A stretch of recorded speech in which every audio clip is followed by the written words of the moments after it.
Vamos esperar um pouquinho, ver se o pessoal consegue entrar. Ô, Wagner, vai ser sempre esse login, essa senha? Sim, para esta aula, sim. Beleza.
Será que tem mais alguém para entrar? Será que podemos continuar? Eu acho que pode estar quase todo mundo que estava na outra. Tá, tem 15 pessoas. Então, voltando para cá. Então, vocês, onde eu parei ali no diagnóstico aqui desse indivíduo, desse raio-x de tórax, desse indivíduo, provavelmente, de sexo feminino, que tem mama. Aí, veja, eu tenho todas essas informações que eu fui falando para vocês, da interpretação do raio-x, da interpretação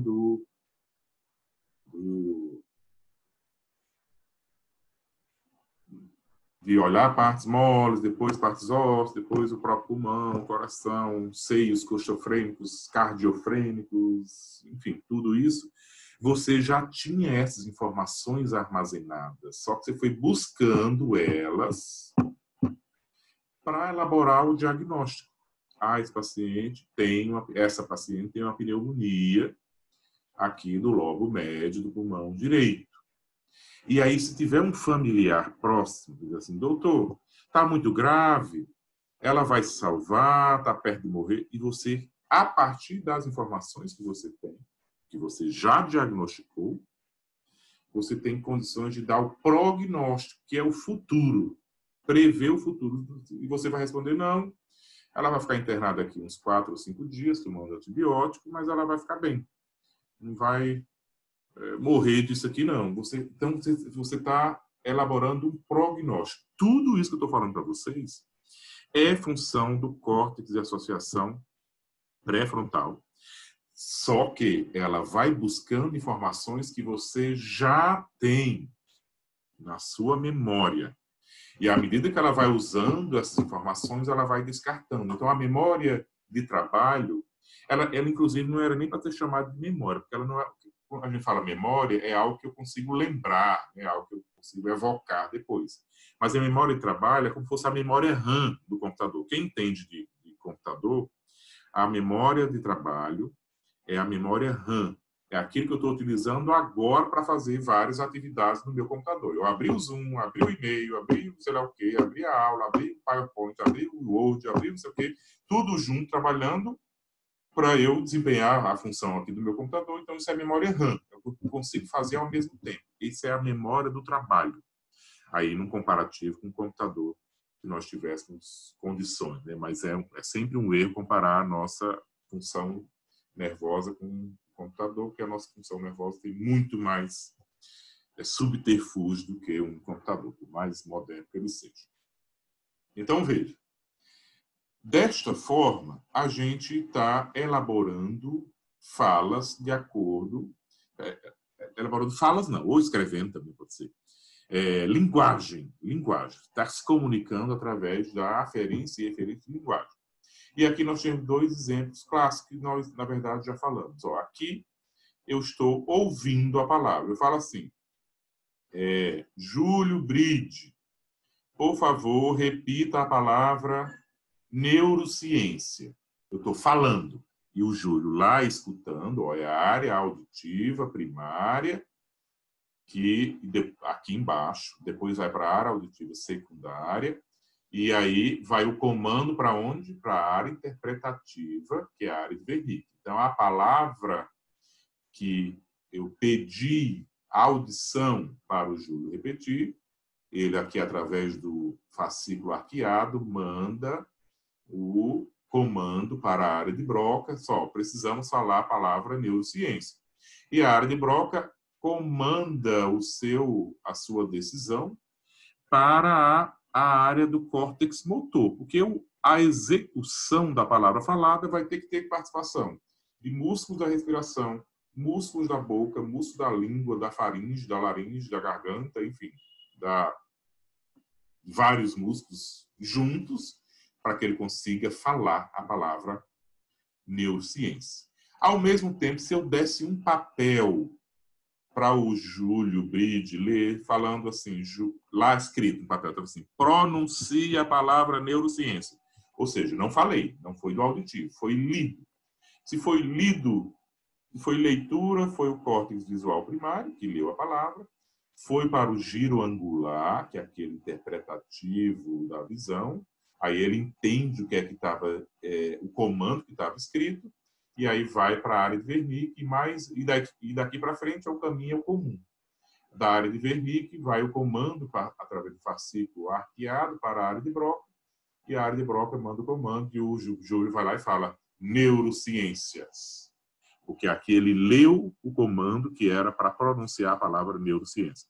E aqui ele ouviu. Mas tudo chega onde? Na área de Wernicke. Então, desta forma, e esse era o vídeo que eu queria mostrar para vocês, vocês vão, embora eu não consiga, ele é em inglês, gente, mas tem a tradução aqui embaixo. A profissional pergunta assim, seu fulano, o que é isso? E ele responde as coisas nada a ver. É tipo assim, como é o seu nome? A profissional, a médica, ou a psicóloga está perguntando, como é seu nome? Aí ele fala assim, nossa, hoje está quente, um sol muito forte. E o que foi que o senhor fez hoje? Hoje, o governo mandou um imposto para eu pagar, ou seja, não tem conexão entre o que está sendo perguntado, o que está sendo falado, o que está sendo indagado e a resposta que ele tem. Então, são completamente desconexos. Por isso que eu falo que a pessoa deixa de ser quem ele é, de certa forma. Então, essa é a afasia de Wernicke. Se vocês colocarem o termo em inglês, porque vai sair em inglês. Essa aqui está em inglês, mas tem a tradução ali embaixo. Então, vai colocar lá no YouTube. Afasia de Wernicke. E vai aparecer esse vídeo aqui, vocês vão entender exatamente o que é a afasia de Wernicke quando se tem uma lesão da área de Wernicke no hemisfério dominante do cérebro. Agora, se tiver uma lesão na área de Broca, aí é diferente. Aqui também esse vídeo, vocês podem colocar no YouTube, vai aparecer ele. É em espanhol, mas dá para entender bem. Então, aqui é o contrário. A moça, que é a paciente, consegue entender o que ela está perguntando. Ela entende o que ela está perguntando. Ela só não consegue articular a palavra. Olha a dificuldade dela para pronunciar. Acho que é uma maçã que está ali na figura. Ela tem que falar manzanza em espanhol. Ela não consegue. Porque é a articulação da palavra. É a afasia motora. É a afasia de Broca. E aquela outra, a anterior, é a afasia de Wernicke, que era cartas ali. Ela não consegue pronunciar. Enfim, eu gostaria que vocês olhassem no YouTube exemplos dessas afasias para vocês diferenciarem. Quando tem ilustração assim com vídeo, fica mais fácil de lembrar. Oi. Eu acabei assistindo o vídeo aqui rapidinho, um pedaço dele, da afasia de Wernicke. Esse paciente, ele tem a consciência de que ele não está conseguindo falar, certo? Não. Esse é o problema. Ele não tem essa capacidade de ter esse tipo de autoconsciência, porque isso traria, inclusive, ansiedade e insatisfação. E ele não tem. Porque imagina você não conseguir se comunicar, então veja a gravidade do caso. Ele não entende, ele não faz a concatenação das ideias, o que foi perguntado, mas ao mesmo tempo ele não tem consciência disso. Então ele está lá tranquilamente respondendo as coisas que não tem muito nexo, mas ele não fica aborrecido por não estar conseguindo falar isso. No Broca, sim. No Broca, na afasia de Broca, ele tem consciência que não consegue falar. Ele tem a plena consciência que não está conseguindo expressar a palavra. Ele até consegue escrever. Tem um vídeo lá que vocês colocaram no YouTube, a afasia de Broca, tem uma moça, é em inglês, mas a mulher fala devagar, dá para entender. Quem entende um pouco de inglês, a resposta dela, uma moça nova, acho que tem 19 anos, e ela teve um AVC, um stroke, como ela disse.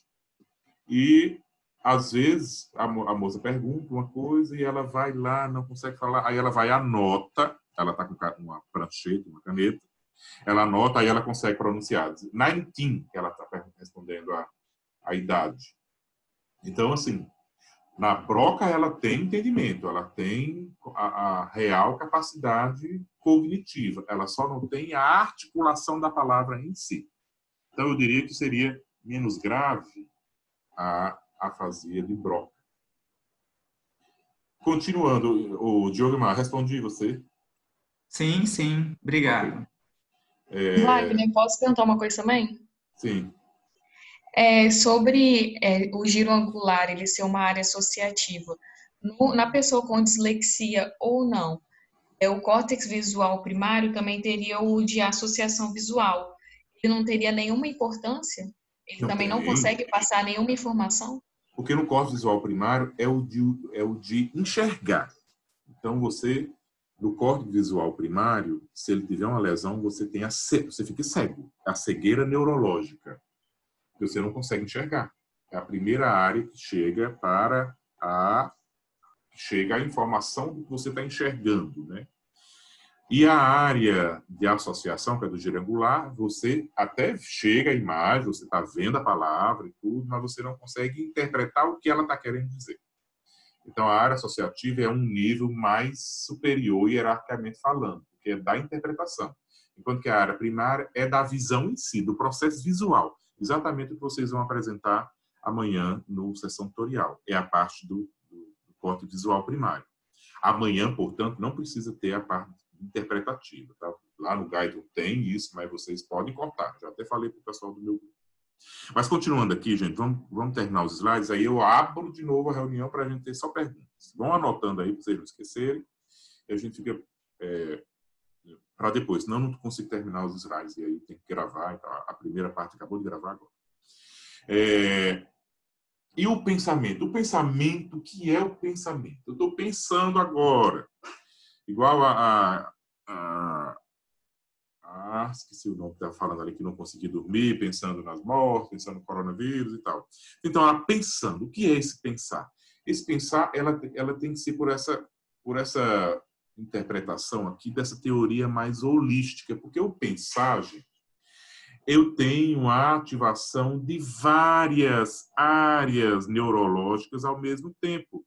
E quando eu penso em alguma coisa, eu estou pensando na cor daquilo, no formato daquilo, no cheiro daquilo, na textura, no formato, enfim, naquilo me causou dor ou prazer. Então, uma série de características que me vêm à mente para eu elaborar o pensamento. Então, na verdade, o pensamento é a ativação. Se a gente colocasse lá um indivíduo pensando em alguma coisa numa ressonância magnética nuclear, aquelas que fazem lá para ver a área que está mais com o metabolismo aumentado, várias regiões iam ficar vermelhas, né, indicando maior gasto de glicose, de metabolismo. Porque você tem a ativação de várias áreas. Porque eu preciso dizer se aquilo foi bom ou ruim, se gerou prazer ou dor, se foi colorido ou não, se foi grande ou pequeno, se foi uma textura lisinha ou é uma textura mais grosseira. Então, várias áreas são ativadas ao mesmo tempo para que eu pense em alguma coisa. Então, é uma visão muito holística e, inclusive, dificílimo para os cientistas de se estudar. Porque você tem várias áreas ao mesmo tempo funcionando que você consegue e que você não consegue dizer assim, o pensamento é exatamente assim, é utilizado esse circuito, esse sistema dopaminérgico, serotoninérgico, adrenérgico, enfim, GABAérgico. Não é difícil de estudar porque são muitas coisas acontecendo ao mesmo tempo para o pensamento. Então, assim, o que eu estou querendo falar para vocês é que a gente, embora faça a ideia do que acontece no sistema nervoso, neurologicamente falando, mas é difícil de dizer. Então, mas, ao mesmo tempo, a gente tem que abrir a mente e estar com a mente aberta para entender que, embora não saibamos tudo, façamos uma ideia do que acontece. São várias informações ao mesmo tempo para que eu elabore o pensamento. Então, se eu estou pensando no coronavírus, eu tenho conhecimento, eu sou da área da saúde, eu sou aluno do curso de medicina, eu já passei pelo módulo de agressão e defesa, então eu tenho conhecimento do que é um vírus. Esse vírus é DNA ou RNA? Então, olha a quantidade de informações que eu tenho para eu pensar no coronavírus. Ele tem um capsídeo, ele é assim, ele é assado, ele pega por gotículas de ar, não é de transmissão sexual, ou seja, eu estou pensando em uma coisa, mas vem um monte de ações ao redor que me falam a respeito desse pensamento que eu tenho. Agora, pega uma pessoa ali na rua, vai passando ali na rua, que não seja da área da saúde, e você pede para ele pensar, pensa aí no coronavírus. Ele vai pensar, por exemplo, que tem um capsídeo, que tem um RNA, uma fibra de RNA simples ou dupla, ou sei lá o que for. Não, ele não tem esse tipo de informação. Então, o pensamento, ele é o produto daquilo que você tem em relação a conhecimentos, a memórias, a aquisição de conhecimentos de antes, né? O que você traz até aqui.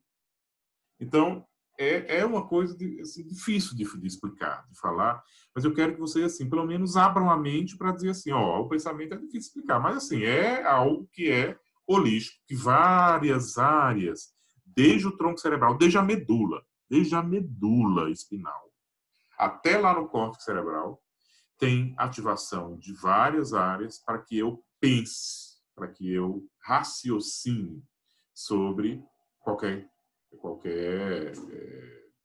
fato, né, qualquer coisa. E para isso eu tenho que ter memorizado uma série de informações para que eu consiga ter um pensamento elaborado, um pensamento superior, um pensamento bem concatenado, enfim.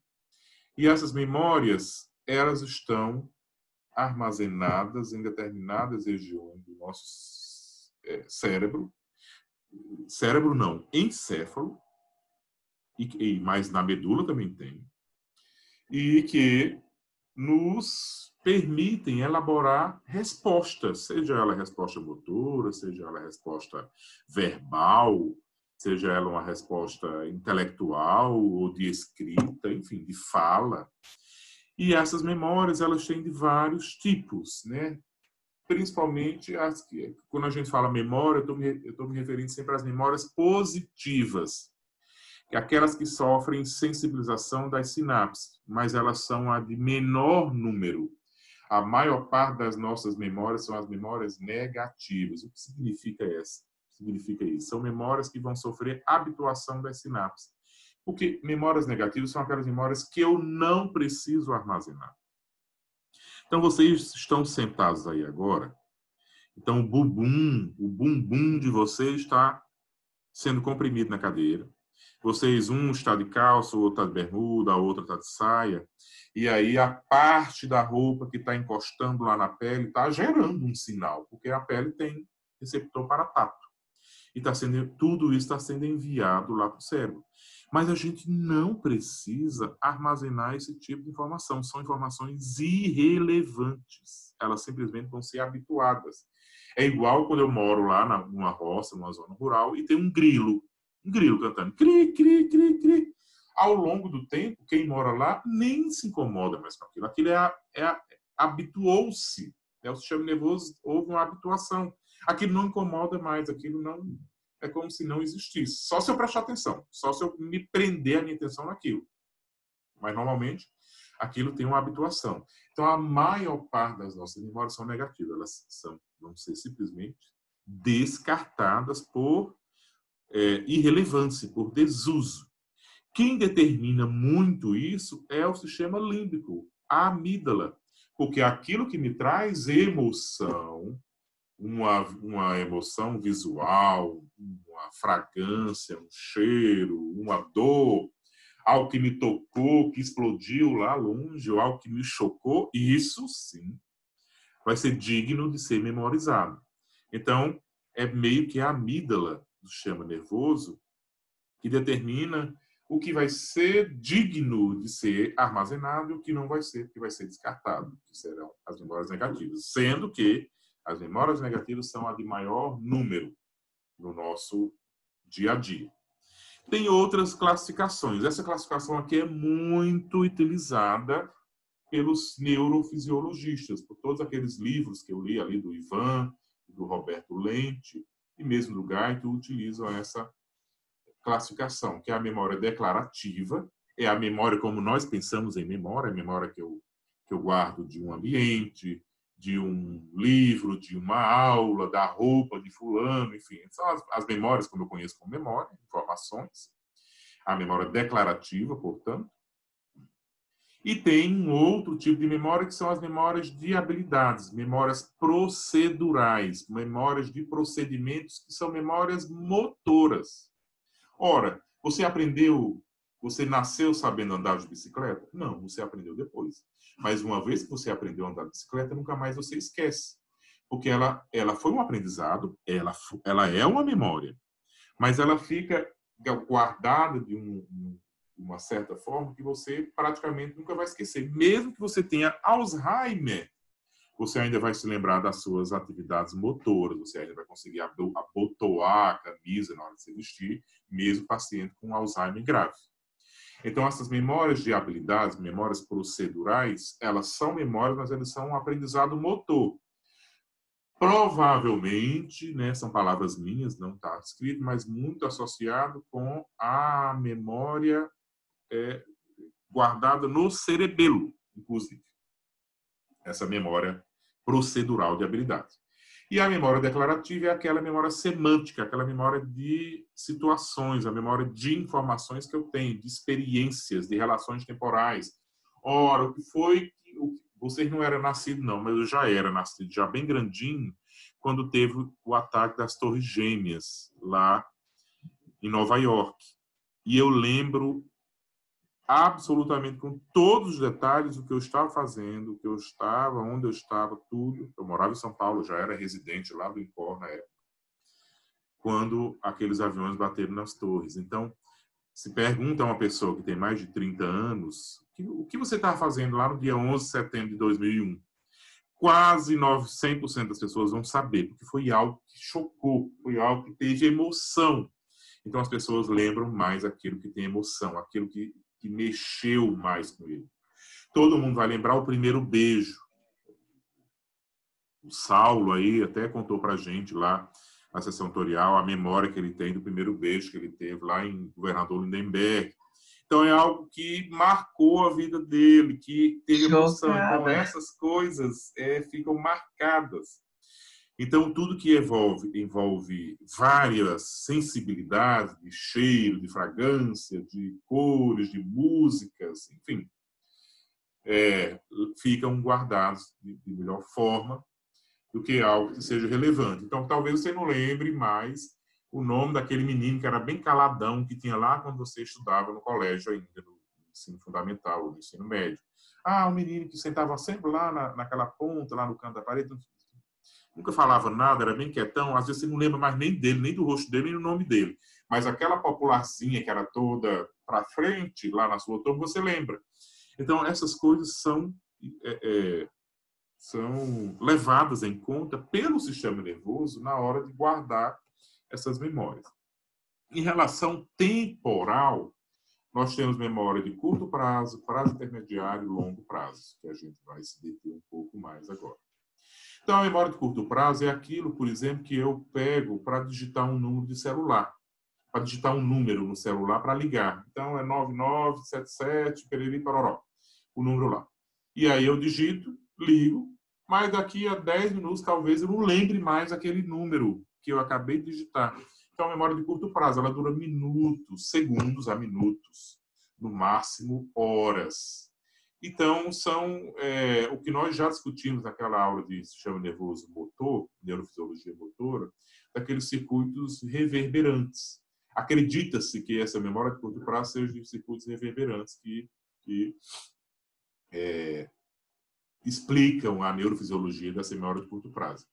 Já de prazo intermediário, gente, aí já é algo mais elaborado.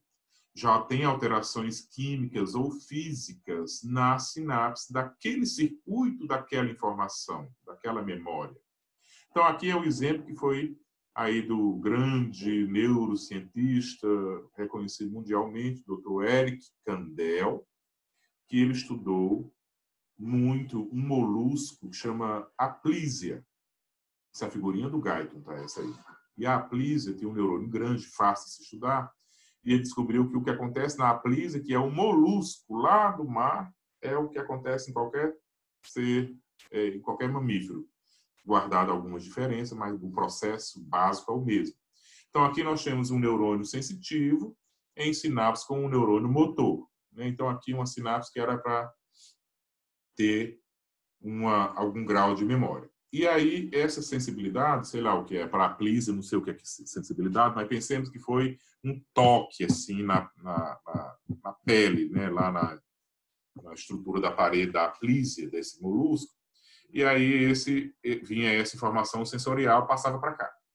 Mas como essa informação sensorial era muito simples, havia a habituação, aquilo que acontece conosco, por exemplo, lá na parte da pele da gente que a roupa está encostando.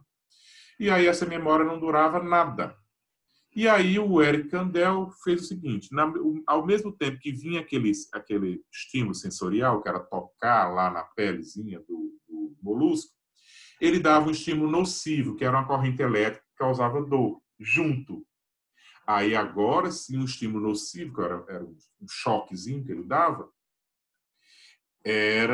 essa informação durava horas depois, essa memória durava horas depois. E ele começou a estudar isso.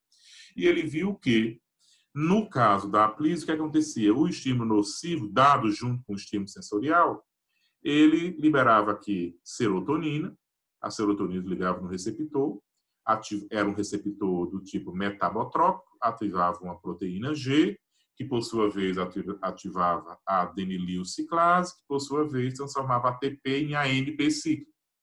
O AMP cíclico fosforilava canais de potássio. Se fosforilava canais de potássio, o potássio ficava meio que fechado, parcialmente fechado o canal de potássio. Então, veja, num potencial de ação, qual é o papel do canal de potássio? É fazer a repolarização da célula. Se a repolarização não ocorre, porque o canal de potássio está parcialmente fechado, o que acontecia? A célula passava mais tempo despolarizada, que, por sua vez, deixava o canal de cálcio, dependendo de voltagem, mais tempo aberto.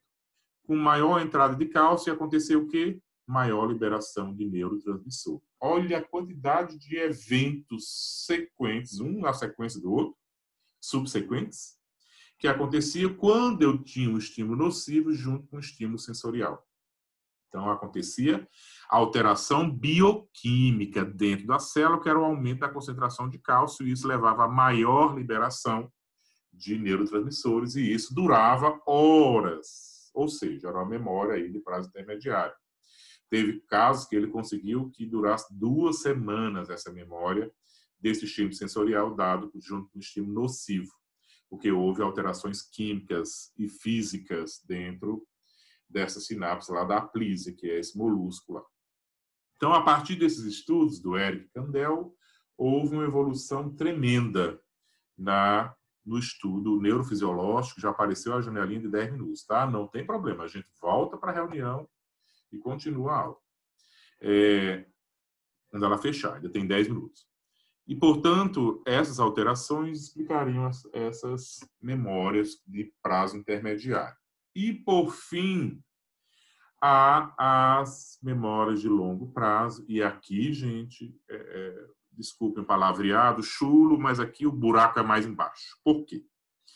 Aqui há de ter alterações realmente anatômicas e estruturais nas sinapses, tanto pré-sinápticas quanto pós-sinápticas.